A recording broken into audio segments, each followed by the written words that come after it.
طلاق کے معاملات پہ بڑے کویشچنس ہوتے ہیں، یعنی خواتین کی طرف سے بھی مردوں کی طرف سے بھی۔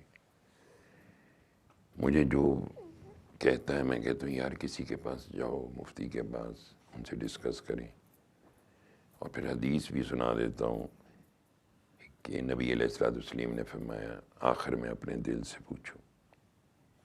لوگ کہتے ہیں ابھی ہمارے دل میں شک ہے، وسوسہ ہے، تو میں نے کہا پھر ارادہ چھوڑ دو جب تک تم کلیئر نہیں ہو جاتے اپنے اندر سے۔ لہذا یہ جو چونکہ بہت زیادہ یہ جو ہمارے اپنے نفس کے سبب اور ابلیسی وسواس کے سبب گھٹن بہت زیادہ ہو جاتی، ہم اس کو کہیں باہر کے انوائرمنٹ سے نہیں جوڑ سکتے۔ جو بھی انڈیویجول پریشان ہوتا ہے وہ اس کی اپنے اندر کی مد و جزر ہے خیر اور شر کے تصادم کے۔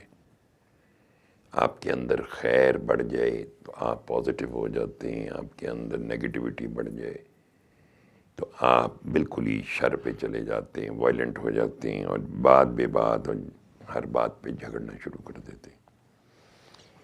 یہ ایسا مسئلہ ہے کہ جس کا حل تو آپ کو پتہ ہی ہے کہ اللہ نے جس کام کے لیے پیدا کیا ہے وہ تو ہمارے پاس، اس کے لیے ہمارے پاس ٹائم نہیں ہے، اور ہم اپنی اپنی زندگیوں میں اس طرح مصروف ہیں جیسے ہم نے کچھ کرنا ہے تو تبھی کچھ ہونا ہے۔ یہ ٹھیک ہے، اللہ نے آپ کو صلاحیت دی، شعور دیا، اختیار دیا، لیکن وہ مجازی ہے، اس کو آپ ضرور یوز کریں۔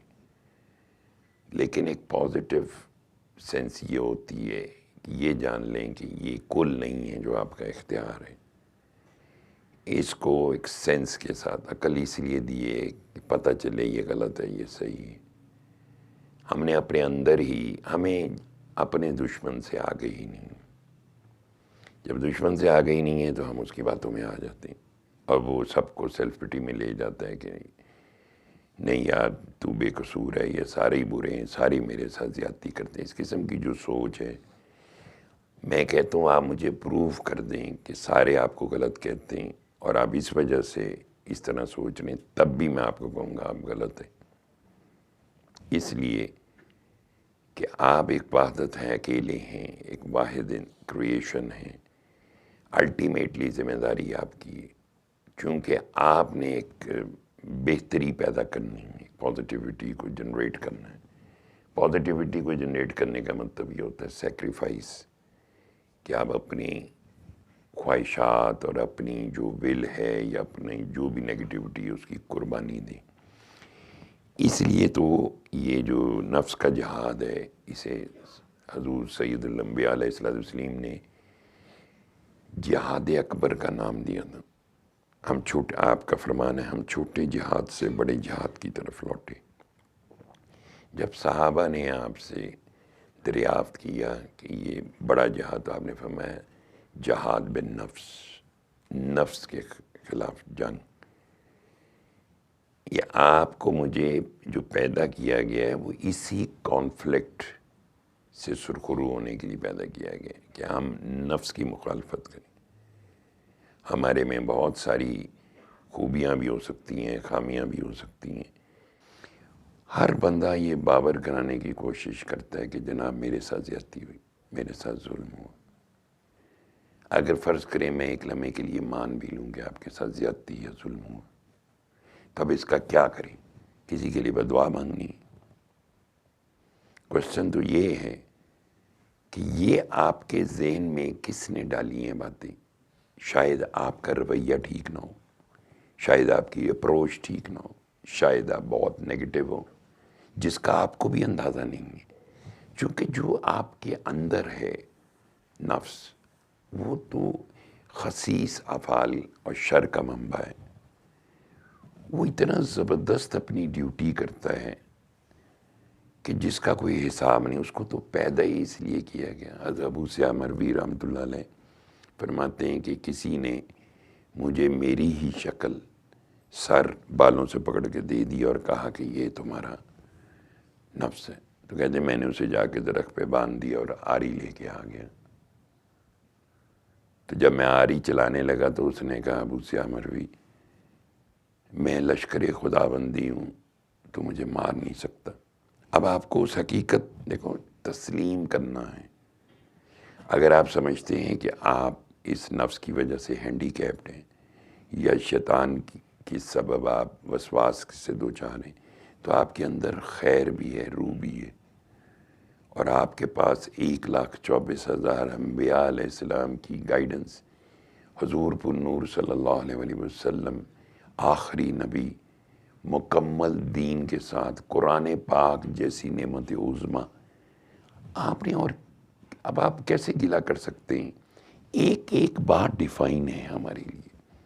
ہمارے پیرنٹس بچپن سے ہمیں سمجھاتے رہے کہ بیٹا منہ بند کر کے کھایا کرو، منہ میں نوالا ہو تو نہ بولا کرو، چھوٹی چھوٹی باتیں، آرام سے بیٹھو، سیدھے ہاتھ سے کھاؤ.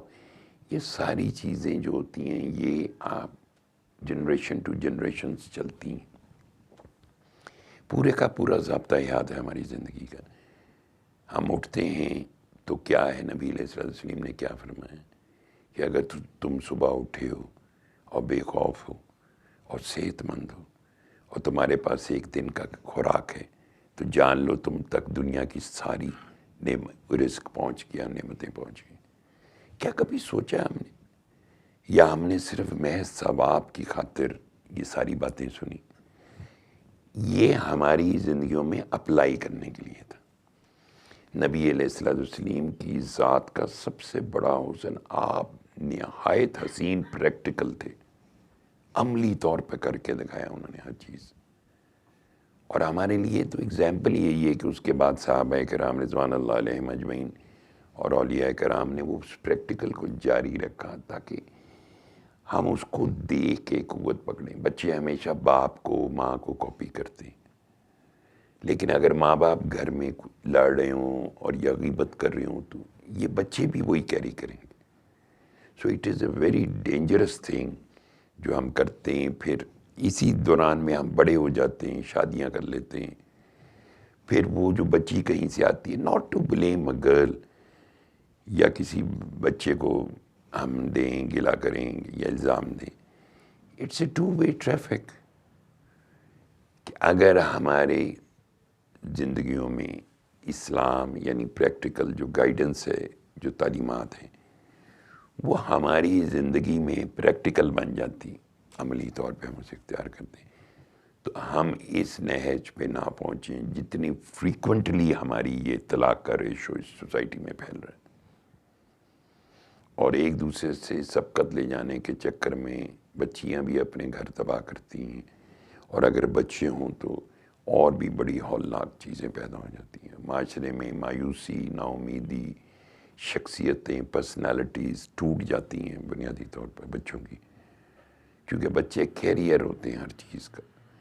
اس لیے جب بھی آپ کوئی کام کریں خدا کے لیے، اگر کوئی شرعی مسئلہ ہے تو کسی عالم دین سے ضرور ڈسکس کریں، اور پھر فائنلی اپنے دل سے پوچھیں.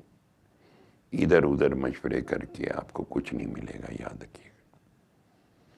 اور اگر ایسی گنجائش ہے کہ اگر طلاق دینا ضروری ہے تو پھر اس کے مطابق عمل کریں. یہ جیسے کہتے ہیں نا کہ اللہ خون کا بدلہ خون، لیکن اللہ معاف کرنے والوں کو پسند کرتا ہے.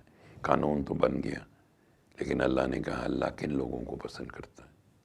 جو سپرلیٹو ڈگری پہ آ جاتے ہیں، جو ہر چیز اپنے اوپر لے لیتے ہیں اور ہر چیز کو چھوڑ دیتے ہیں.